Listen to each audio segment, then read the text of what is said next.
বাড়া ঘাগড়া কেওনঝাড়ে হৃদয় লুকোনো এক স্বপ্নের ঠিকানা।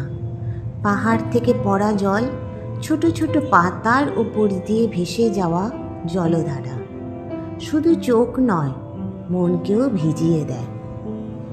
একবার গেলে মন আবার আবার ফিরে যেতে চাইবে।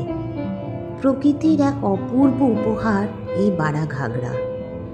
এই জলপ্রপাতের প্রতিটা ফোঁটার মধ্যে যেন পৃথিবীর কোনো একটা গান ভেসে বেড়ায়, যেখানে প্রকৃতির হৃদয় আমাদের সাথে কথা বলে।